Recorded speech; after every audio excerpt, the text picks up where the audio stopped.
Jemaat yang dikasihi Tuhan Yesus, hari ini kita renungkan firman Tuhan dari Filipi 1 ayat 12 sampai ayat yang ke-26. Kita sudah membaca firman Tuhan ini dengan tema bersukacita dalam kebenaran. Bersukacita dalam kebenaran. Luar biasa kebenaran firman Tuhan yang pagi ini kita baca, bahwa seorang Rasul Paulus yang dipakai Tuhan dengan begitu luar biasa, dia tetap setia meskipun ada banyak tantangan, bahkan penderitaan, penganiayaan yang dialami karena dia memberitakan Injil. Bersukacita dalam kebenaran. Apakah mungkin, saudara, bersukacita meskipun kita di dalam penderitaan? Apakah sukacita kita di tengah penderitaan sungguh benar? Atau itu hanya menjadi sebuah tipu daya? Mengapa kita harus bersukacita dalam kebenaran? Dan bagaimana kita dapat bersukacita dalam kebenaran Kristus? Itu yang kita renungkan pada pagi hari ini, kebenaran firman Tuhan ini. Jemaat yang dikasihi Tuhan Yesus, kalau kita tadi sudah membaca firman Tuhan begitu jelas, ada kalimat yang dikatakan oleh Rasul Paulus di dalam ayat yang ke-18, ya, pasal 1 ayat 18. Dia katakan, aku akan tetap bersukacita. Aku akan tetap bersukacita. Bersukacita di dalam Kristus. Ini adalah pengakuan Rasul Paulus saat dia sedang ada di dalam penjara, karena dia begitu bersemangat, berapi-api memberitakan Injil Kristus. Sukacita yang dikatakan oleh Rasul Paulus ini adalah sukacita seperti pahlawan yang menang dalam peperangan. Ini sesuatu yang aneh, saudara. Dia masih ada di dalam penjara, dia terpenjara, tetapi dia katakan, aku akan tetap bersukacita. Jadi, tidak mungkin kalau Roh Kudus tidak mengerjakan di dalam hidupnya. Sukacitanya seperti pahlawan yang menang dalam peperangan. Sukacita tidak dipengaruhi oleh kondisi tubuhnya yang terpenjara. Jadi, meskipun tubuhnya ada dalam penjara, dia tidak terganggu untuk bersukacita di dalam Tuhan. Itulah sukacita yang benar. Rasul Paulus fokus hanya kepada Yesus Kristus dan pemberitaan Injil. Dia tidak fokus kepada masalah-masalah yang lain, bahkan masalah yang dibuat oleh orang-orang yang membenci dia, yang memenjarakan dia. Dia hanya fokus kepada Yesus Kristus. Dia hanya fokus kepada bagaimana memberitakan Injil Kristus. Segala macam cara, segala macam usaha, segala macam kekuatan dia kerahkan untuk dia dapat terus memberitakan Injil Kristus. Maka dia katakan, aku akan tetap bersukacita. Saudara dikasih Tuhan, jemaat yang dikasih Tuhan Yesus. Bagaimana caranya kita dapat bersukacita dalam kebenaran Allah? Dari firman Tuhan ini kita belajar ada dua sikap yang benar diajarkan oleh Tuhan Yesus kepada kita oleh firman Tuhan ini. Yang pertama itu adalah jangan mencari kesalahan pada orang lain. Dari ayat 12 sampai ayat yang ke-17. Yang kedua, memuliakan Yesus Kristus senantiasa. Ayat yang ke-18 sampai ayat yang ke-26. Itu akan kita renungkan di dalam dua bagian ini. Saudara yang dikasih Tuhan, sebelum kita masuk ke dalam bagian itu, mari kita lihat, saudara, ketika kita membaca surat Filipi, kita menemukan dalam surat Filipi ini ada 16 kata yang digunakan dari kata sukacita atau bersukacita. 16 kata. Kalau dihitung dari seluruh perjanjian baru, kata sukacita itu ada 108 kata. Kurang lebih sekitar 17 15%. Dan itu ada di dalam surat Filipi. Padahal surat Filipi ini, saudara, hanya 4 pasal. Ya. Kalau Injil Matius 28, ya. Kemudian surat Paulus untuk Roma, itu juga 16 pasal. Jadi lebih banyak. Sedangkan surat Filipi hanya 4 pasal saja. Tetapi ini menunjukkan bahwa Rasul Paulus dalam hidup berimannya, dia ingin membuktikan dan menyaksikan kepada jemaat di Filipi bahwa dia ada di dalam sukacita yang benar. Jadi sukacita ini bukan hanya sekedar senyum saja, ya. Bukan hanya sekedar menunjukkan di depan orang bahwa dia sedang tidak ada masalah, bukan. Tapi di dalam hatinya, di dalam jiwanya, di dalam rohnya, memang dia tetap bersukacita di dalam Tuhan. Nah, karena itu, saudara, mari kita lihat yang pertama. Yang pertama, dikatakan jangan mencari kesalahan orang pada orang lain, ya, dari ayat 12 sampai ayat yang 17. Ya. Mencari kesalahan pada orang lain itu adalah cara yang paling mudah untuk kita dapat membuang sukacita kita. Ya. Gampang saja, saudara. Cari saja kesalahan orang lain, kita akan kehilangan sukacita. Tapi kalau kita tetap ada di dalam kebenaran Kristus dan firman-Nya, kita akan melihat kepada diri kita sendiri. Benarkah saya bersukacita di dalam Tuhan? Bagaimana caranya? Yang pertama, berpikir positif tentang tindakan orang lain, meskipun ia melakukan yang tidak baik kepada kita. Di ayat yang ke-12 tadi dengan jelas dikatakan, saudara, ayat 12 itu, aku menghendaki saudara-saudara supaya kamu tahu bahwa apa yang terjadi atasku ini justru telah menyebabkan kemajuan Injil.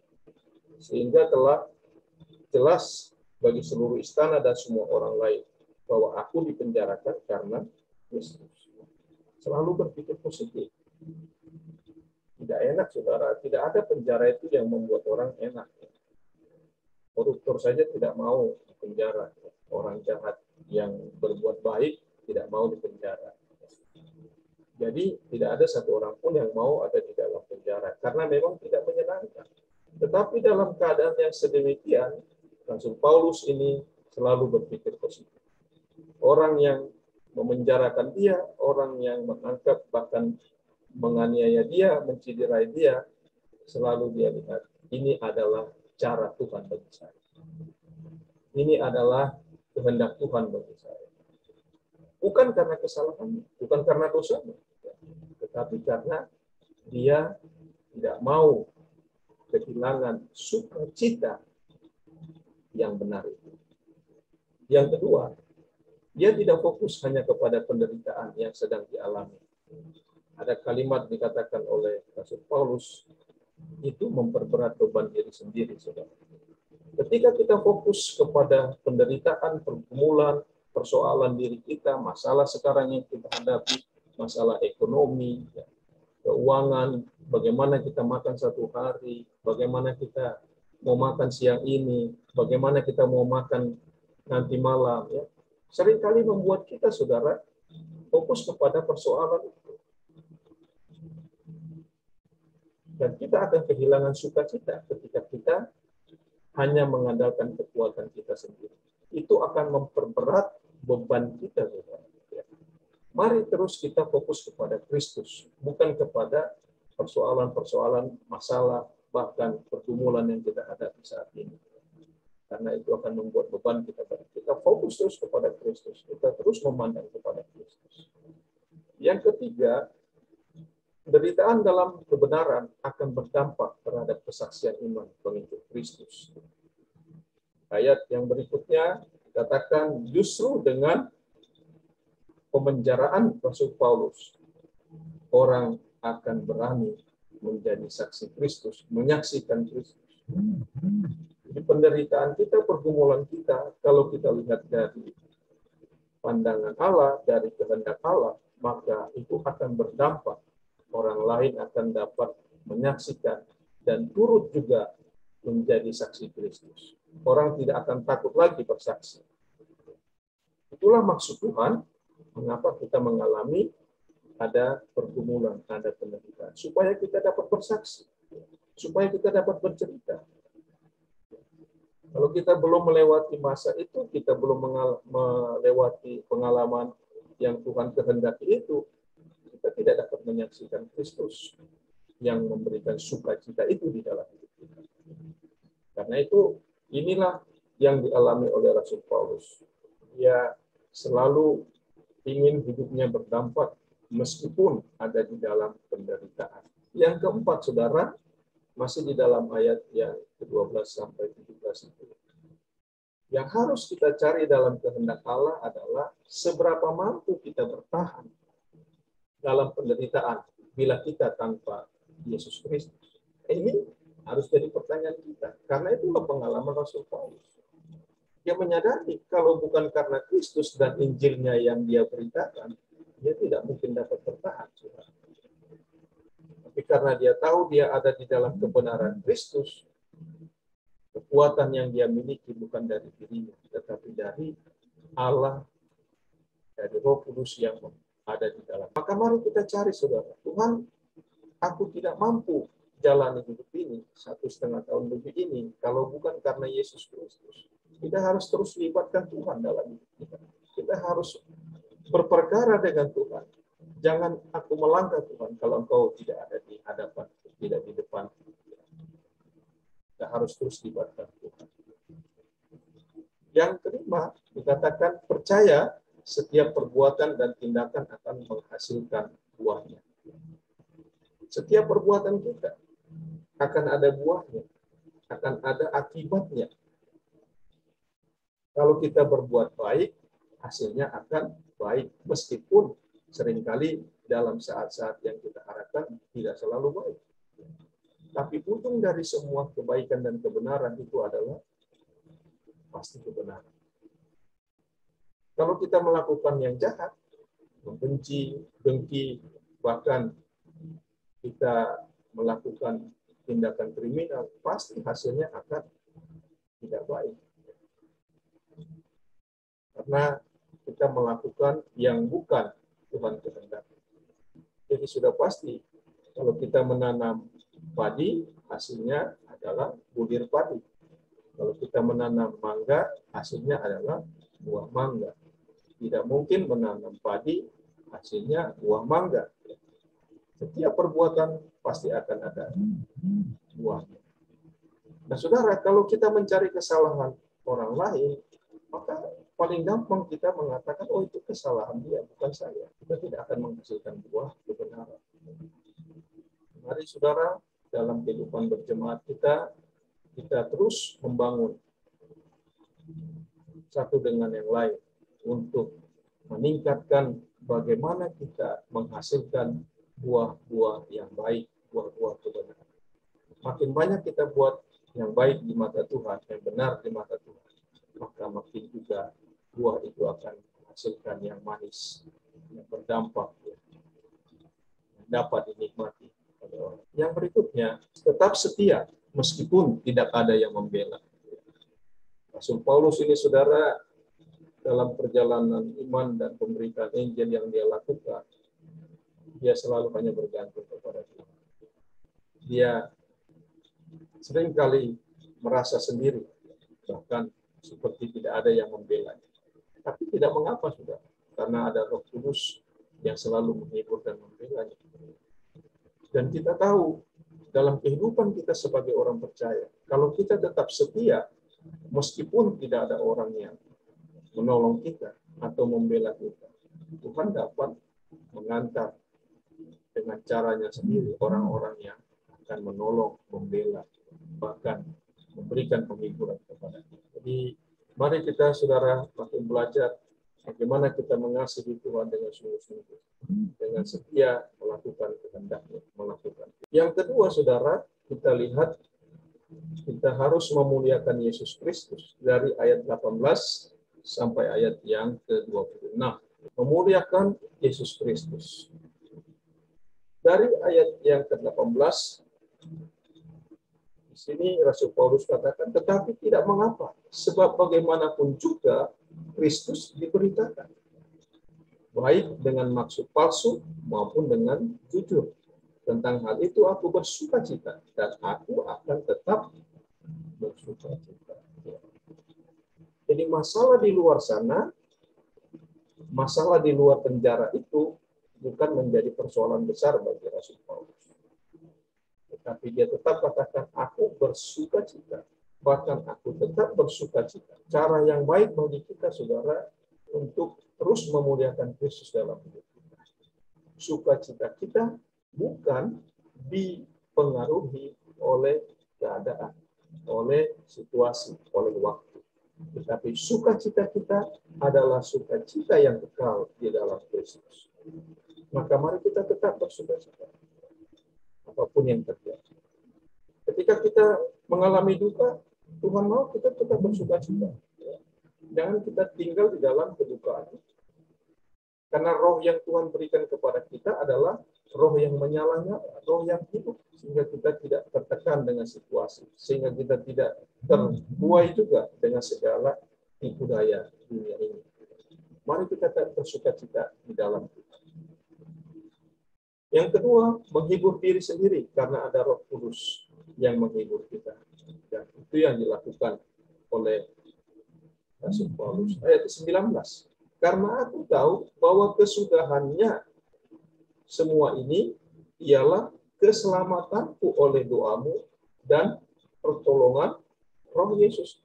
Mengalami penghiburan diri sendiri. Kita tidak perlu lagi mengharapkan manusia menghibur kita.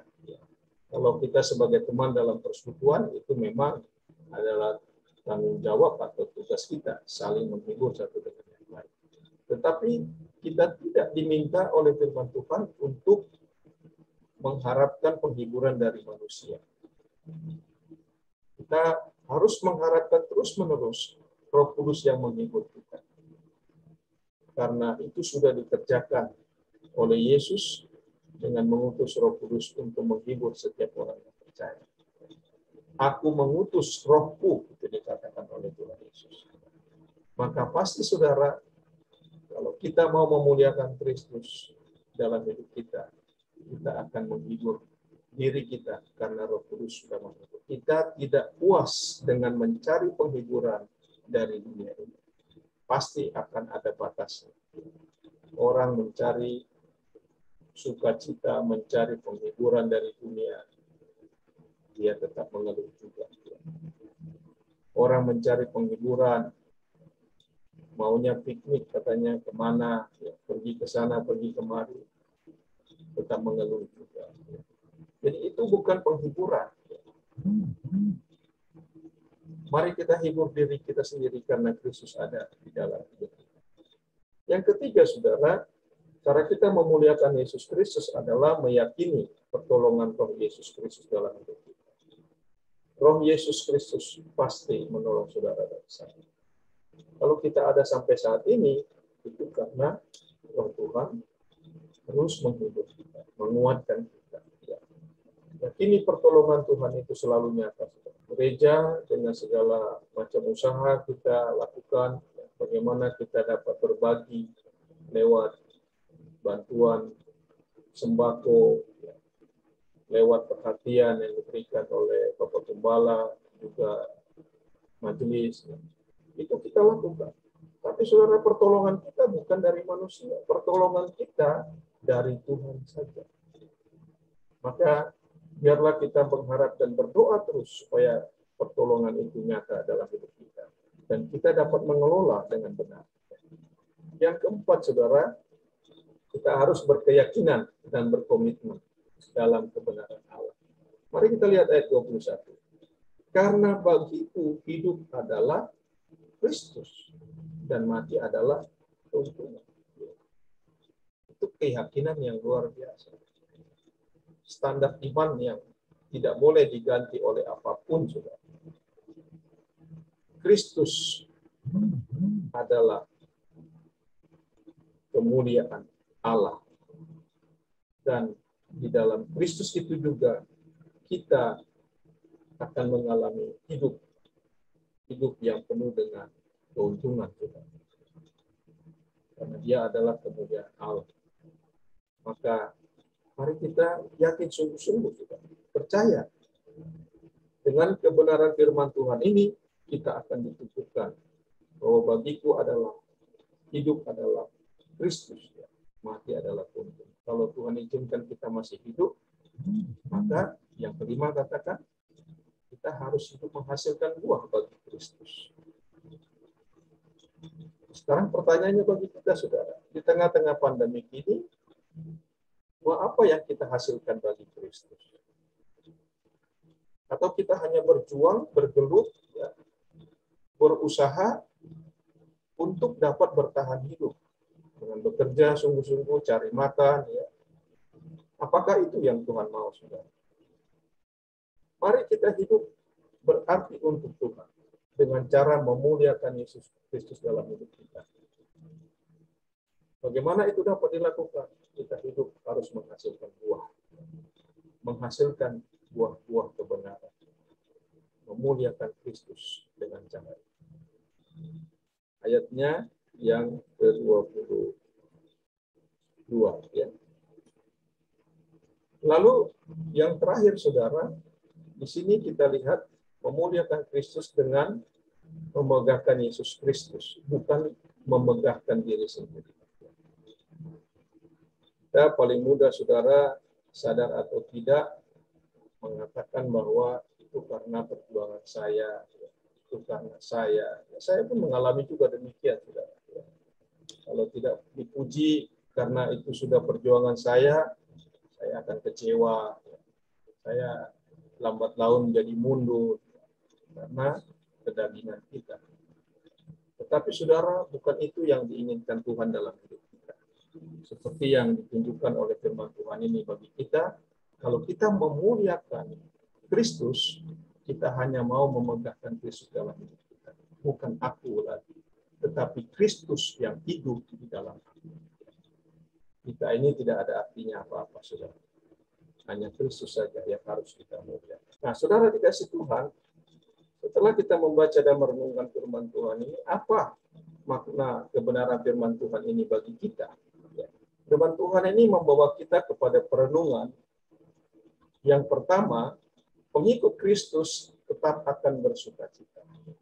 Karena kita adalah milik Kristus, dan kita harus memuliakan Kristus dalam hidup kita, maka pengikut Kristus itu tetap bersukacita di dalam Kristus.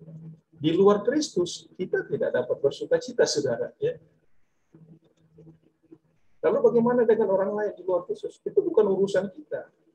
Urusan kita adalah karena kita di dalam Kristus, kita bersukacita karena Kristus. Bukan karena apa yang kita lihat dari orang lain. Bukan karena apa yang dimiliki oleh orang lain. Bukan juga apa yang diberikan oleh manusia atau orang lain kepada kita. Tetapi kita adalah pengikut Kristus yang harus punya komitmen tetap bersukacita di dalam Tuhan.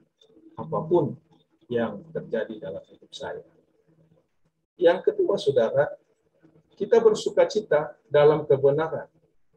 Bukan berarti tidak ada penderitaan atau perjuangan. Sama yang dialami oleh Tuhan Yesus. Dia memberkati, menyembuhkan, membuat mujizat, ya, memberi makan banyak orang, 5.000 orang, 4.000 orang diberi makan, yang sakit disembuhkan, semua dilakukan oleh Tuhan Yesus. Tapi bukan berarti dia tidak mengalami salib, saudara. Yesus mengalami salib. Demikian juga yang dilakukan oleh Petrus, Yohanes, rasul-rasul itu yang luar biasa dipakai Tuhan. Dan kesaksian Alkitab berikutnya ini bagaimana disaksikan oleh Rasul Paulus. Bersukacita dalam kebenaran pasti akan menghadapi perjuangan, bahkan penderitaan. Tetapi kita tidak sendiri. Ada Roh Kristus yang menolong kita. Dan disitulah kekuatan kita. Disitulah penghiburan kita. Kita bersukacita di dalam kebenaran Kristus. Yang ketiga, saudara, yang kita renungkan dari kebenaran firman Tuhan ini. Penderitaan itu adalah bagian yang mendewasakan iman kita. Kalau kita sekarang menghadapi pandemik yang berkepanjangan, Maka mari kita mengevaluasi, menilai diri kita. 1,5 tahun yang lalu sebelum pandemi, bagaimana keadaan iman saya? Sekarang, sudah menjalani 1,5 tahun bersama dengan Tuhan, bagaimana keadaan iman saya? Apakah saya bertumbuh makin dewasa di dalam iman percaya, atau menjadi kembali ke masa lalu? Malah kita tidak menghiraukan Tuhan. Malah kita tidak cari Tuhan, kita hanya cari pekerjaan. Itu sudah kembali ke masa lalu. Seperti orang yang tidak mengenal Tuhan. Mari kita bersyukur, saudara, Tuhan izinkan situasi ini, pandemik ini bagi kita, untuk kita makin dewasa di dalam iman percaya kita. Untuk kita makin berharap kepada Tuhan. Untuk kita bergantung sungguh-sungguh kepada Tuhan. Bahwa kita tidak ditinggalkan Tuhan, tetapi Dia mau kita makin dewasa. Saudara, kalau kita lihat orang tua mendidik anak yang bayi atau balita, ya, bagaimana dia masih dari 0 sampai 2-3 tahun, dituntun, ya. Bahkan saya juga pernah mengalami waktu masih di daerah Kalimantan dulu, bagaimana menuntun anak itu. Karena terlalu capek, kalau dituntun terus, saya pakai sarung, saudara. Sarung saya buat, saya gantung anak saya di sarung itu sambil jalan, ya. Karena kan belum ada seperti di kota itu, ada apa namanya itu, untuk dorong-dorong anak jalan, ya. Gantung pakai sarung, pegang begitu, saudara. Jalan-jalan. Setelah berjalan anak itu, dia sudah makin kuat. Orang tua kan harus melepas, saudara. Orang tua nggak bisa terus pegang sarung tuntun anak sudah umur 5 tahun, udah 10 tahun, udah 15 tahun masih pakai sarung itu digantung-gantung begitu, ya. Dituntun itu nggak bisa. Ya. Harus dilepas.